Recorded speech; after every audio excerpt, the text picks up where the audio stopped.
সারা দেশেই ত্রয়োদশ জাতীয় সংসদ নির্বাচন অনুষ্ঠিত হবে আগামী 12ই ফেব্রুয়ারি ইনশাল্লাহ। আমরা আশাবাদী সেই লক্ষ্যে বেলা মনোনয়ন দিতে আমি একজন প্রার্থী, জামাত ইসলামী মনোনীত। জনগণের কাছে যখন সরকারি নিয়ম মতো যাওয়ার কথা ছিল আমি ততক্ষণ গিয়েছি, মানুষের ব্যাপক সাড়া পেয়েছি।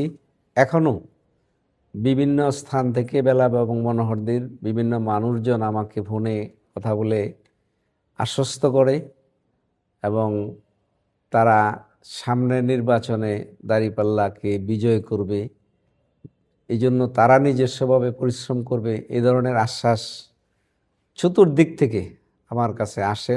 প্রতিদিনই ফোন আসে আগের নির্বাচনী প্রচারণা এবং মানুষের আশ্বাস এবং বর্তমান চতুর্দিক থেকে মানুষের ফোন, এ দিয়ে আমি আশাবাদী ইনশাআল্লাহ এবার বেলাবং মনোহরদী থেকে আমরা তথা জামাত ইসলামী দাঁড়িপাল্লা বিপুল ভোটে বিজয়ী হবে বলে আমি বিশ্বাস করি।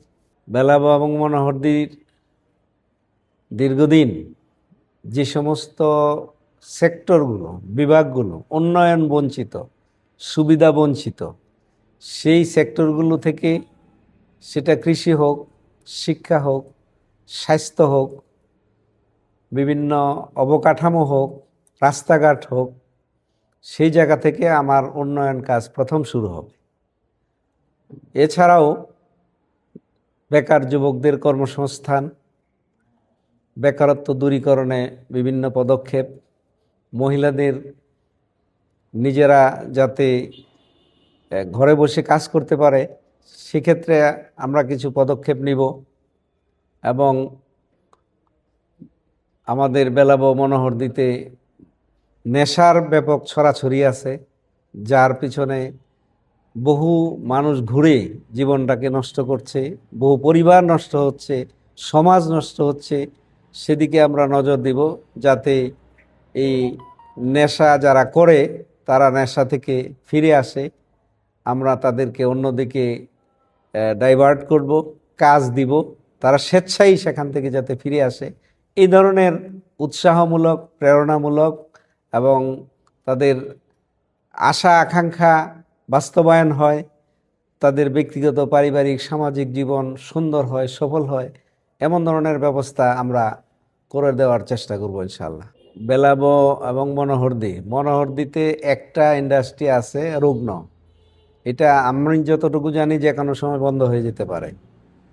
বেলাবরে হাইওয়ে রোড হওয়ার কারণে কিছু কিছু জায়গায় ক্ষুদ্র ধরনের প্রতিষ্ঠান আছে, শিল্প প্রতিষ্ঠান। তো আমি যদি নির্বাচিত হই তাহলে আমি চেষ্টা করব বেলাবরের সেই অংশে এবং মনোহরদীর অংশে শিল্প কারখানা এবং বিভিন্ন ক্ষুদ্র শিল্প প্রতিষ্ঠান গড়ে তোলার জন্য, যাতে এলাকার মানুষের কর্মসংস্থান হয়, এলাকাটা উন্নয়ন হয়। আরেকটি কথা, গ্যাস সংযোগ বন্ধ সরকারিভাবে। আমরা ক্ষমতায় গেলে চেষ্টা করব, আমাদের দেশেই তো গ্যাস উৎপন্ন হয়, নানান অনিয়মের কারণে, দুর্নীতির কারণে আজকে এটা বন্ধ। এটা যাতে চালু করে, গ্যাস মনোহরদীতে আছে, বেলাবরের মানুষের নাই, এই গ্যাসটা চালু করে গ্যাস সংযোগ দিয়ে বাসাবাড়ি সহ শিল্প কারখানায় যাতে গ্যাস দেওয়া যায়। আর গ্যাস না থাকার কারণেই অনেকে শিল্প কারখানা তৈরি করতে রাজি হয় না, কারণ গ্যাস দিয়ে এটা শিল্প কারখানা তৈরি করতে, পণ্য উৎপাদন করতে সহজ হয়। সেটার আমরা ব্যবস্থা করার জন্য চেষ্টা করব, সর্বোচ্চ চেষ্টা ইনশাল্লাহ। প্রশাসনের সাথে আমরা সার্বক্ষণিক যোগাযোগ রাখছি। প্রশাসন আমাদেরকে আশ্বস্ত করতেছে যে ফ্রি, ফেয়ার এবং অংশগ্রহণমূলক সুন্দর একটা নির্বাচন হবে। হওয়ার জন্য তারা চেষ্টা করছে, যে আইন আছে আইন তারা সঠিকভাবে প্রয়োগ করে সুন্দর একটা নির্বাচন করবে। কিন্তু জনগণের মাঝে যথেষ্ট শঙ্কা আছে। ইতিমধ্যে বিভিন্ন রকমের ভয়ভীতি ভোটারদেরকে দেখানো হচ্ছে এবং শক্ত রকমের ভয়ভীতি দেখানো হচ্ছে যে যেই পেশায় আছে এই পেশা থেকে ইতিমধ্যেই অনেককে, অনেক জায়গায়, যেমন ইমামতি থেকে তাদেরকে ইমামতি থেকে বিদায় করে দেওয়া হয়েছে। ছোটোখাটো বিভিন্ন জায়গায় ব্যবসা করে বা চাকরি করে তাদেরকে হুমকি দিচ্ছে। এই অবস্থায় জনগণ এবং আমাদের মাঝে আশঙ্কা আছে যে নিরপেক্ষতাটা কতটুকু এবং কতদিন প্রশাসন বজায় রাখতে পারবে, এ ব্যাপারে আমরা একটু সন্দিহান।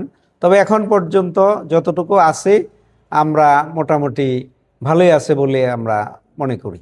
এরকম অনেকেই আছে, তো আমরা তাদেরকে যারা হুমকি ধমকি দিচ্ছে এবং প্রতিদ্বন্দ্বী প্রার্থী এবং প্রার্থীর পক্ষে যারা প্রচারণা করছে তাদেরকে আমরা আহ্বান জানাবো, জুলাই 24 জুলাই পরবর্তী বাংলাদেশ যাতে আবার জুলাইয়ের আগের বাংলাদেশে পরিণত না হয়, সেজন্য আমাদের সকলকে সম্মিলিতভাবে কাজ করতে হবে।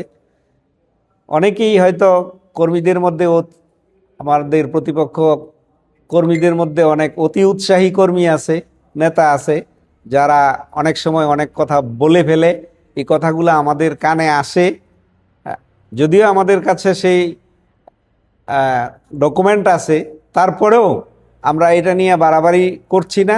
আমরা শুধু সকলকে অনুরোধ করব যে 24 পরবর্তী বাংলাদেশটা যেন সুন্দর হয়, সবার জন্য, সবাই যাতে শান্তিতে থাকতে পারে, বৈষম্য দূর হয়। আগে যে সমস্ত অপকর্মের শিকার আমরা এবং জনগণ হয়েছিলাম সেগুলো যাতে আর না হয়, সেজন্য আমি সকলকে অনুরোধ করব এবং ভবিষ্যতে তারাও যাতে কাউকে হুমকি দমকি না দেয় এবং নির্বাচনী আচরণবিধি লঙ্ঘন হয়, নির্বাচনের পরিবেশ বিঘ্নিত হয়, এমন কোনো কাজ যাতে তারা না করে, এটা আমি সকলকে আহ্বান জানাবো। প্রতিদ্বন্দ্বী প্রার্থীদেরকে এবং প্রার্থীর সমর্থকদেরকে আমি উদাত্ত আহ্বান জানাবো। সন্ত্রাস এবং চাঁদাবাজি এটা আজকে সমাজের রন্ধ্রে রন্ধ্রে ঢুকে গেছে, এটা একটা বেদিতে পরিণত হয়েছে। এর দ্বারা জনগণ আক্রান্ত, আতঙ্কিত। আমরা যদি নির্বাচিত হতে পারি, যারা সন্ত্রাস করে, যারা চাঁদাবাজি করে, তাদেরকে সংশোধন করার জন্য আমরা প্রথমে চেষ্টা করব। এরপরে যদি তারা সংশোধন না হয়, তাহলে দেশে বিদ্যমান আইন আছে, সে আইন কঠোর প্রয়োগের মাধ্যমে সন্ত্রাস এবং চাঁদাবাজিকে জিরোতে পরিণত করার জন্য আমরা সর্বোচ্চ চেষ্টা করব। আমি কোনো প্রতিপক্ষকে দুর্বল মনে করি না, আমার প্রতিপক্ষকেও আমি দুর্বল মনে করি না। আমি শক্তিশালী ধরেই আমি এবং আমরা আমাদের কাজ করে যাচ্ছি। আমরা আশাবাদী, পরিবর্তনের হাওয়া দেশে বইছে, বেলা মনোহরদীতেও পরিবর্তন হবে ইনশাআল্লাহ, জনগণ পরিবর্তন করে দিবে, সেই ধরনের আশ্বাস আমরা জনগণ থেকে পাচ্ছি এবং সেই ধরনের কর্মসূচি নিয়ে ইতিমধ্যে আমরা মাঠে কাজ করেছি। আমাদের পরিকল্পনা আছে, আবার যখন সরকার অনুমোদিত নির্বাচন কমিশনার অনুমোদিত সময় যখন চলে আসবে, তখন আমরা আমাদের কাজ আবার পরিচালনা করব ইনশাআল্লাহ। আপনাদের সকলকে ধন্যবাদ এবং যারা শুনছেন সকলকে ধন্যবাদ। আসসালামু আলাইকুম।